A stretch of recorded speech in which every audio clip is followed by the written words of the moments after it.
My friends and I used to do a lot of geocaching after our senior year in high school.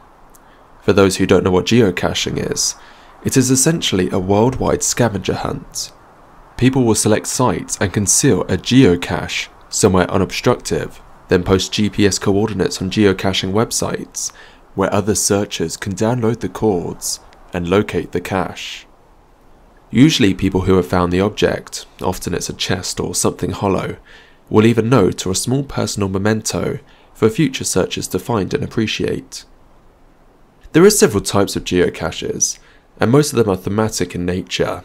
Examples include scenic destinations, romantic sites, and hard-to-reach areas, etc. This story begins when my friends and I decided to try a series of purportedly haunted locales within an hour's drive of our hometown. It began innocently enough. Most of the sites had spooky backstories that were, of course, entirely fabricated. So we had a great time scaring the shit out of each other and genuinely creeping ourselves out. We had begun searching after the sun had set to enhance the creep factor, but by around midnight, most of our large group had dwindled off and gone their separate ways. When we reached our last cohort, there was just myself, Rebecca, Kevin and Evan left, and we were determined to knock it off our list. Rebecca was our guide for the night, in charge of putting in the coordinates and reading us the backstory behind each site. So, while I drove, she began reading about the last one out loud to the rest of us. Now, I'm paraphrasing here, but it was something along the lines of Asylum, constructed in the early 1900s. The James Hecknell Asylum was built to house the population of the criminally insane. Men who had committed vile crimes such as rape, murder and torture, without signs of remorse, were deemed mentally unstable and sent to this facility for further study and rehabilitation. Once committed, very few criminals were ever actually released back into society, and those that were had usually been given lobotomies or some kind of electroshock therapy, both of which rendered the patient nearly brain dead, capable of performing only rudimentary tasks. Stories included visitors to the asylum reportedly hearing banging noises, cell doors opening and closing, and hearing cackling laughter that is abruptly cut short. It was a pretty standard fare compared to the rest of the sites we'd visited that night, and we naturally had a good time psyching each other out for the next 15 minutes while I drove us to the asylum. We had all heard about it.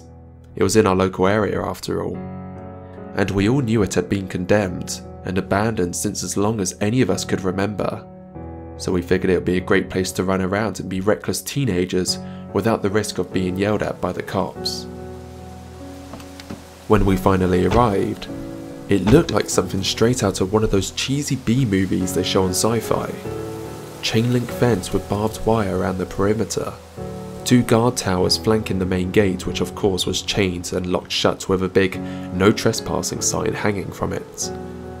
The asylum itself was decrepit, looking like it hadn't been touched for decades, which was surprising since we grew up in a pretty nice area. Needless to say, we promptly ignored the sign on the front gate and hauled ourselves over, cameras and GPS in hand, and walked towards the asylum. Now, given our attitude towards the previous sites, you'd probably gathered that I'm somewhat of a skeptic.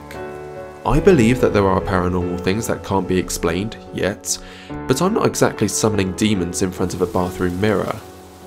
So, when we opened the main door to the asylum, conveniently unlocked, I dismissed the cold burst of wind as just stale pent-up air, rushing out after being trapped inside for so long. My friend's bravado, however, quickly disappeared, and they began shuffling their feet nervously at the entrance, hesitant to cross the invisible threshold. I myself took point, driving them along the way, prodding taunts, and eventually, they were all inside. It wasn't as bad as I thought it would be. Things were relatively clean, and the entire building looked like it had been gutted. The paint was peeling, tiles popping up here and there, and the metal trim near the baseboards of the wall were in desperate need of some rust to be gone. But aside from that, the place was entirely empty. No crazy ass chairs with leather straps, no gurneys lying haphazardly around. Just an old reception desk and 2 hallways leading off to different wings. We explored for a few minutes, freaking ourselves out whenever we heard an old pipe rattle or a rat squeak, but otherwise it was relatively uneventful. Our fears safely suppressed by the presence of each other, we began to get more adventurous, opening doors and peeking inside. The rooms, well, they were of course empty. Whatever company had been contracted to clear the place out did a pretty decent job at removing any creepy decor. Bravado returning by the minute, Ethan and Kevin dropped back without Rebecca or me noticing. They began running around, making noises and trying to scare us, which, I'm not gonna lie, worked until I realised that they were gone and probably the cause of all the rackets.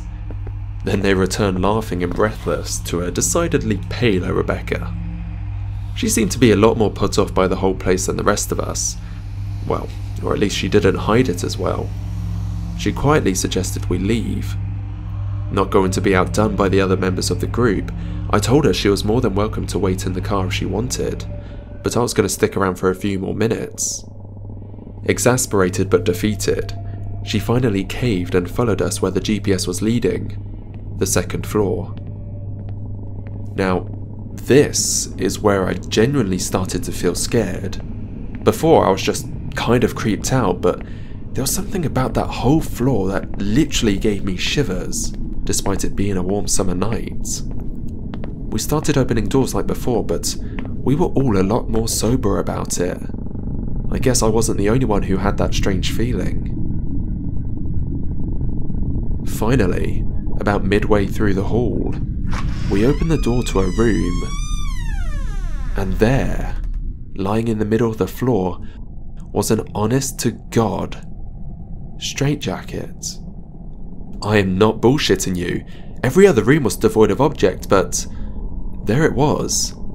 A fucking straitjacket in the middle of the floor of some random ass room in a condemned mental asylum. We all kind of looked at each other with raised eyebrows as if to say, guys, you see it too, right? And of course, trying to be the macho man to show off for Rebecca, I piped up with the most ridiculous idea I could think of at the time. Dude, I'm gonna put it on. Years of horror flicks and creepypasta should have trained me not to put on the creepy straitjacket in the creepy hall in the creepy asylum, but teenage dumb fuckery won over, and once the words had left my mouth, I couldn't just wuss out. Nobody said anything, they just kind of looked at me expectantly, waiting to see if I'd follow through with my boast. Determined not to be called a pussy for the remainder of the night, I walked forwards into the room and bent down to pick up the moth-ridden restraining device. As I got closer, I noticed it wasn't moth-ridden at all, but was actually in pretty decent condition, that is compared to the rest of the place. I mean, it had a few stains here and there, but it didn't really smell and it seemed intact enough to put on. As soon as I picked it up, I got this overwhelming sense of dread. You know that drop in the pit of your stomach right as you go over the top of a roller coaster? Yeah, that feeling in the bottom of your gut that just says, I'm gonna die, and I just know it. Yeah, well, I got that. Really strong. And I totally ignored it. My desire not to die was outweighed as often as it is in teenagers by my need to look cool for my friends. So, I slipped my hands in the sleeves one at a time until it hung loosely from my shoulders. Now, if you've ever seen a straitjacket, you know that you can't tie it up yourself. The whole point is to essentially tie your arms across your chest and tie the sleeves behind your back to prevent whoever's inside from moving their arms, presumably to stop them from hurting themselves or other people. So as I stood there in the middle of the room, I called out to Rebecca, "Hey Becca, could you give me a hand?" She looked so pale, but managed to squeak out, I don't think this is a good idea, guys." But again, after some prodding and encouraging, I convinced her to begin tying the sleeves behind my back. Even and Kevin just stood in the doorway, expressions showing a mix of admiration and incredulity. At that point in time, I felt like a complete badass. For about 3 seconds. As soon as Rebecca finished up the last lace, the door to the cell slammed shut, right in Kevin and Evan's faces. I never felt a breeze, and when I asked them about it later, both of them constantly denied closing it themselves. Skeptic that I am, I still chalk it up to us leaving the front door open and the change in air pressures and all that shit, but it scared the piss out of us nonetheless. Then, I felt a pressure on my chest, like someone was fucking standing on it, or if someone was pulling the sleeves tighter and tighter behind me. It began to get harder and harder to breathe, and I couldn't even summon enough air to whisper, much less cry for help. My vision narrowed to tiny specks, and I swear, I could hear someone laughing shrilly as I neared unconsciousness. The pressure increased with a sudden tug, and my world went black.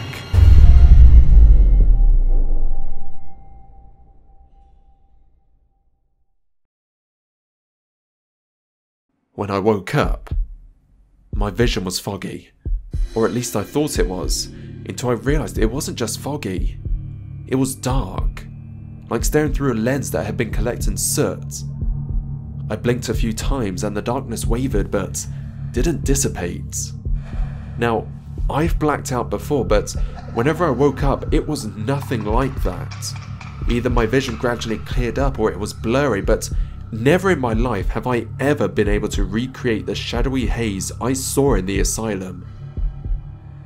Then, from the dark, murky depths, 2 small pinpoints of light appeared a few inches from my face, glaring a lurid red, and a dim echo of laughter I heard before surrounded me. As soon as they appeared, however, they were replaced by 2 brilliant shafts of incandescence, Evan and Kevin shining their flashlights down on my face. The last thing I remember hearing before I lost consciousness was Rebecca's scream and the door banging open, which probably explains why the 2 were standing over me with flashlights in hand. I gradually became aware of a dull murmur that I recognized as Rebecca asking me, "Please, please, please wake up, please wake up," as she shook me gently. She just kept saying it over and over again, kept sobbing and just shaking me.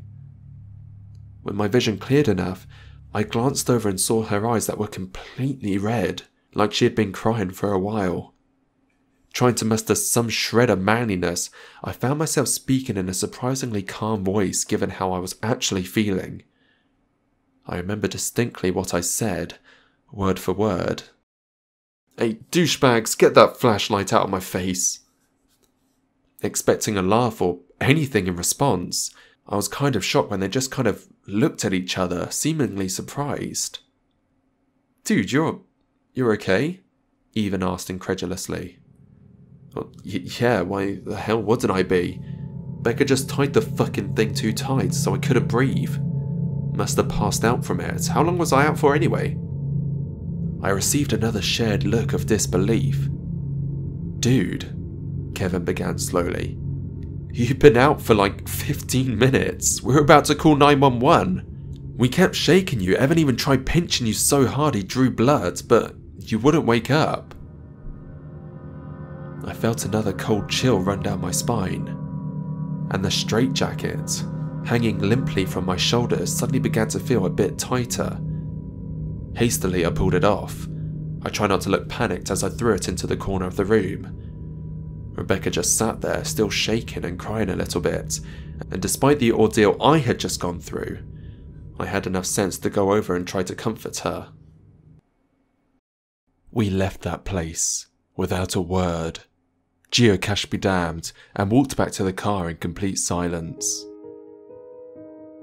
The sun started coming up, and I dropped everyone off at their respective homes, and we said our quiet goodbyes.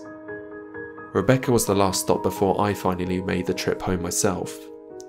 Being the gentleman that I am, I walked her to her door. but she paused at the entry and looked me in the eye. In the light of the grey dawn, I could still see her eyes being red from all the crying. She was very quiet, but she whispered to me, "I have to ask you something." Yeah, sure, what is it?" I said, half expecting another, "Are you sure you're alright?" like I'd been getting the whole way home. I was surprised by her question. "Do you know how long it took for Ethan and Kevin to get that door open?" Her eyes held a look that I could never forget. It was raw fear. Something happened in that fraction of time between me blacking out and them getting in there, and that had absolutely terrified her. And seeing that look, I realised I was blacked out for 15 minutes. How long had she been alone in that room? "No," I replied slowly. "How long?" 5 minutes. They said it took 5 minutes for them to open that stupid door. I was in there and I saw you and I saw... She broke off, another sob stopping her mid-sentence. At that point, I didn't want to know. I still don't want to know. I gripped her by the shoulders and said firmly, "Rebecca, it doesn't matter. No matter what you saw, I'm here. You're here. We're both safe. It doesn't matter. Nothing else will happen, I promise." She just nodded numbly, opened her door and walked inside her house. The next time I saw her, she was back to her usual self. But whenever I bring up that night to her, she freezes up and turns to stone, refusing to discuss it. I stand by what I said before. I have no idea what happened in that room. I don't ever want to know. But I still have nightmares about those two glowing red lights in the darkness. And sometimes, as I lapse into sleep, I hear faint echoes of shrill laughter, following me down into the depths of unconsciousness.